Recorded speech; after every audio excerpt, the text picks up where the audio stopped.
रावण का आतंक फैल गया। भगवान आते कब हैं, भगवान जन्म कब लेते हैं, कब भगवान का अवतार होता, जब जब हो या धर्म की हानि, काढ़ैया सोरया धम की हानि, काढ़ैया सोरया धम अभिमानी, काढ़ैया सोरया धम अभिमानी। तब तब धरि प्रभु, तब तब धरि प्रभु विविध शरीरा, हरहि कृपानिधि सज्जन पीरा, हरहि कृपानिधि सज्जन पीरा, हरहि कृपानिधि सज्जन पीरा। जब रावण का पाप बढ़ गया, देवता परेशान होने लगे, सबको रावण परेशान करने लगा। चलत दशानन डोलत अवनी, आहा, रावण जब चलता है तो पृथ्वी डोलने लगती है। सब देवता भगवान की स्तुति करते, जय जय सूर्यनायक जन सुखदायक, प्रणत पाल भगवंता,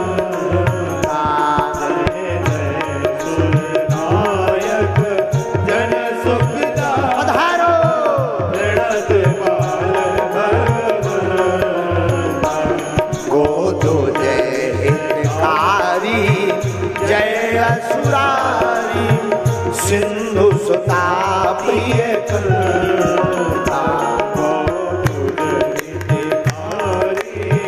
जय सुरारी, सिंधु सुता प्रिय करता, पालन सुर धरनी अद्भुत करनी, पालन सुर धरनी अद्भुत करनी, मरम न जानय कोई, हाँ मरम न जानय कोई, जो सहज कृपाला दीन दयाला, करहु अनुग्रह सोई, जो सहज कृपाला दीन दयाला, करहु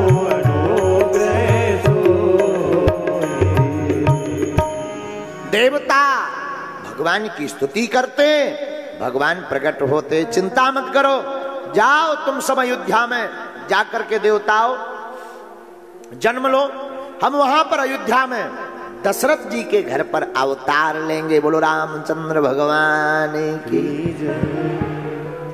अब रामचरितमानस में गोस्वामी जी ने अवधपुरी का वर्णन किया। अवधपुरी सरयू के किनारे बसा हुआ एक नगर, वहां के राजा महाराज दशरथ, राजा दशरथ के लिए वर्णन आया रामायण में, धर्म धुरंधर गुण निधि ज्ञानी, बड़े धर्मात्मा है।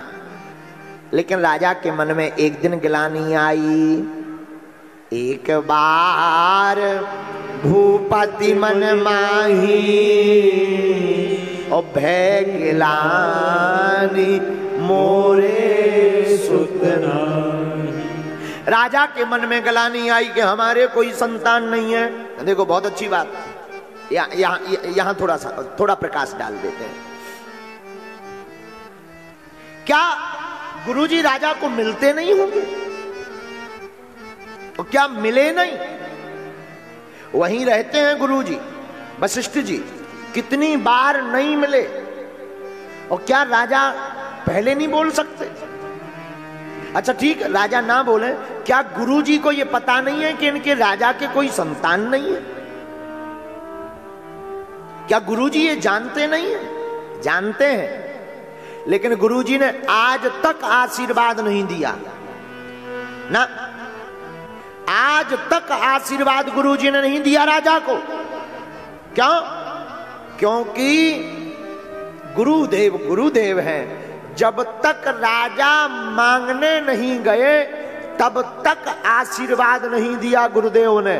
मानो इस कथा का सार यह है कि जब तक भक्त भगवान को मांगता नहीं तब तक भगवान दौड़े नहीं आते। समझ गए? हाँ, क्या समझे? क्या समझे? भगवान से मांगना जरूरी है, उनको मांगो। मांगना है तो भगवान को ही मांगो। गुरु गृह गए तुरंत मही पाला।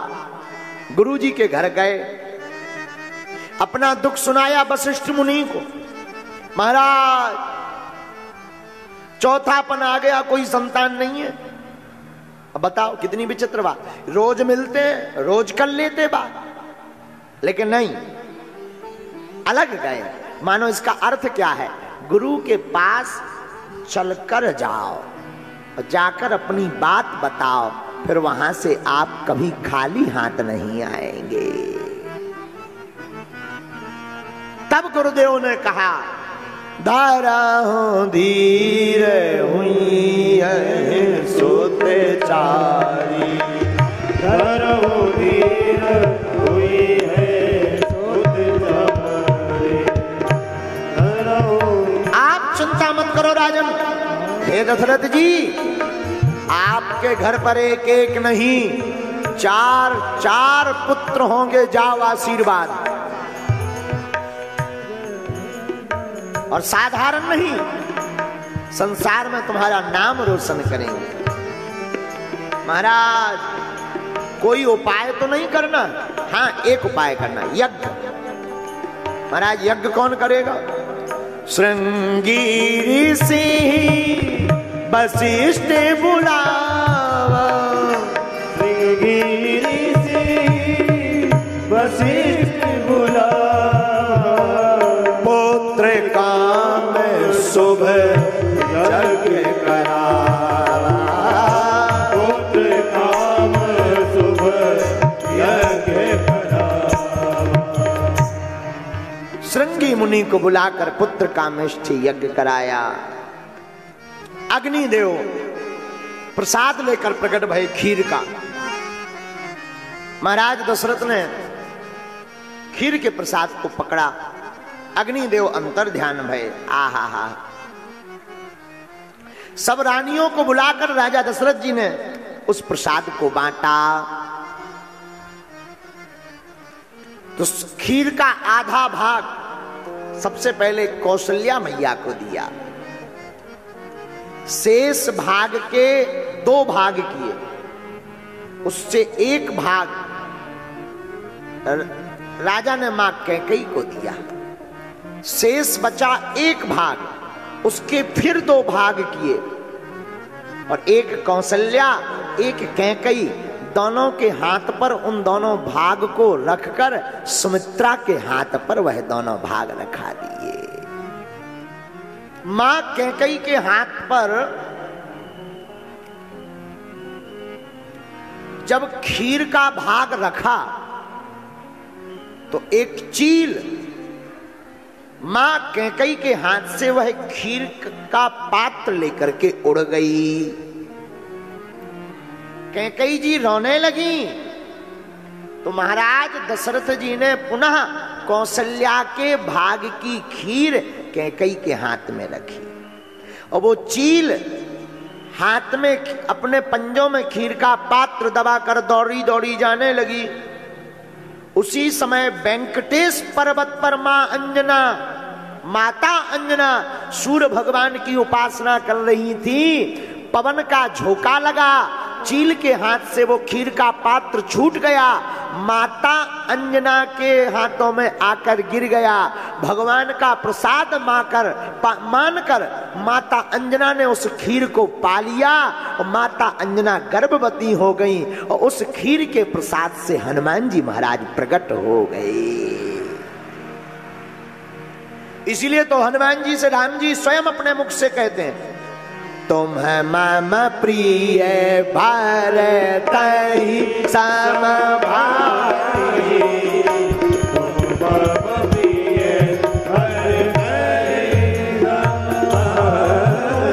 आप लोग विद्वान हैं, विद्वान लोग बुद्धि लगाओ। राम जी ने भरत ही सम भाई क्यों कहा? लक्ष्मण सम भी कह सकते थे, शत्रुघ्न सम भी कह सकते थे, भरत ही सम भाई क्योंकि जिस खीर के भाग से हनुमान जी प्रकट भय वो माता कैकेयी के हाथ का भाग था, इसलिए भरत जी के सगे भाई हनुमान जी लगे। इसलिए राम जी अपने मुख से कहते हैं, तुम मम प्रिय भरत ही सम भाई, तुम मम प्रिय भरत ही सम भाई, तुम मम प्रिय भरत ही सम भाई, तुम मम प्रिय भरत ही सम भाई, तुम मम प्रिय भरत ही सम भाई। श्री राम जय राम जय जय राम, श्री राम जय राम जय जय राम, श्री राम जय राम जय जय राम, श्री राम जय राम जय जय राम। तो ये छेपक रूप में कथा श्री हनुमान जी की है, रामायण में तो नहीं है, अन्य ग्रंथों में वर्णन आया है, हनुमत चरित्र में वर्णन आया है। तीनों माताओं को खीर का भाग मिला, भगवान वायु रूप में गर्भस्थ भये। जोग लगन ग्रह बार तिथि सकल भये अनुकूल, चरे अरु अचर हर्ष जोते राम जन्म सुख मूल, राम जन्म सुख मूल। धीरे धीरे समय बीता, सुर समूह विनती कर पहुंचे निज निज धाम, जग निवास प्रभु प्रगटे अखिल लोक विश्राम। पावन महीना चैत का, चैत के महीने में नौमी तिथि को शुक्ल पक्ष में अभिजित मुहूर्त में दोपहर के ठीक 12 बजे अवध भवन में, दशरथ भवन में, अयोध्या नगरी में सरजू किनारे जगत के पालनहार जगतपति जगत वेत्ता जगदात्मा जगदीश्वर भगवान रामचंद्र जी सरकार प्रकट हो गए।